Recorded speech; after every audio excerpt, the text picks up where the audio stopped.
Coucou à tous, j'espère que vous allez tous bien. Donc aujourd'hui, je vous apprends à faire le poisson avec le sauce pakistanais. Cette recette-là se fait en 2 étapes. Vous pouvez très bien arrêter à première étape et goûter, en fait, manger ainsi. Ou sinon, suivez le deuxième étape et en faisant le sauce. Donc, en premier temps, j'ai acheté le poisson.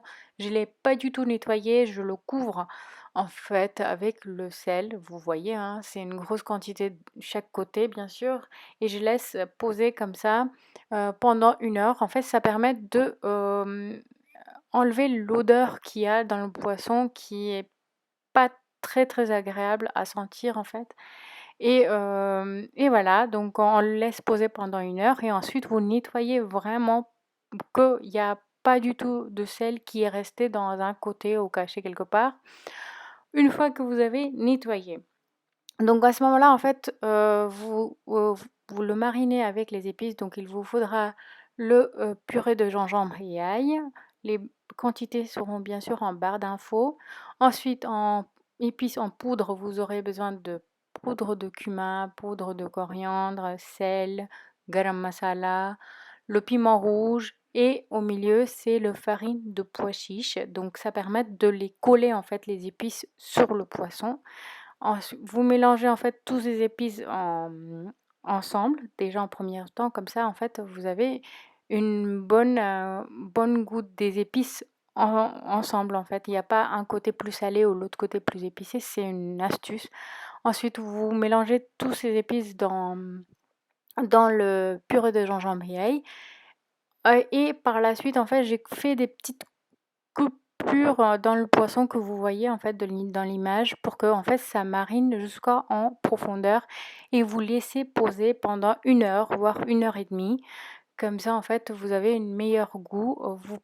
Faire rapidement en fait vous n'avez pas une goût aussi bien. Ensuite vous faites chauffer l'huile et bien sûr vous faites revenir le poisson jusqu'à qu'elle soit cuite. Pas entièrement, 90, 17% cuit et le reste, ça va se faire avec la sauce. Si vous voulez juste manger comme ça, en fait, vous le voyez en image dorée, c'est très très bon aussi. Vous pouvez à ce moment-là faire cuire un petit peu plus longtemps. Moi, chaque côté, en fait, je l'ai donné 5 minutes à peu près et c'était bon. Il était quand même entièrement cuit. Donc voilà, vous pouvez arrêter à cet stade-là et manger comme ça. C'est très très bon. Mais moi, en fait, soit on mange comme ça, soit on fait un sauce et on le ajoute dedans. Donc pour ça, il vous faudra les oignons, les tomates, le purée de gingembre et ail. Et en épices, en fait, il y a pas des épices supplémentaires ou spéciales. En fait, c'est des épices que je mets dans les autres sauces, mais une quantité raisonnable parce que le poisson, il est déjà épicé. Donc, le sel, le poudre de cumin, le curcuma, le poudre de coriandre et piment rouge, bien sûr. Les piments rouges, vous pouvez pas les mettre aussi si vous les consommez pas. En fait, c'est optionnel, en fait, les piments rouges dans ces repas-là, mais ajoutez quand même un petit peu pour avoir un petit peu de goût. Et l'huile d'olive, bien sûr. Donc, vous chauffez l'huile d'olive, vous ajoutez les oignons. Une fois qu'ils sont dorés, vous les mettez dans une assiette.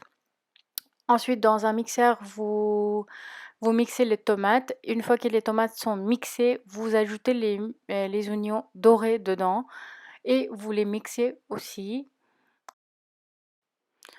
Ensuite, dans le même casserole tout à l'heure où on a enlevé les oignons, et on ajoute le purée de gingembre et ail dans l'huile. Et ensuite, on ajoute le tomate et les oignons mixés et on mélange tout ça. Ensuite, on ajoute les épices. Une fois qu'ils sont bien mélangés, on prend un petit peu d'eau, tout petit peu d'eau pour que ça soit bien mariné. Et ensuite, on ajoute 2 tasses d'eau pour avoir la sauce pour plus tard. Donc 2 tasses suffit largement. Ensuite, on ajoute le poisson et on couvre pendant 10 minutes. Après 10 minutes, votre sauce et le poisson, il est prêt. On ajoute le coriandre fraîche au congelé et voilà, votre plat, il est préparé. Donc, je vous souhaite bonne dégustation, bon appétit et je vous dis à très bientôt. Bisous.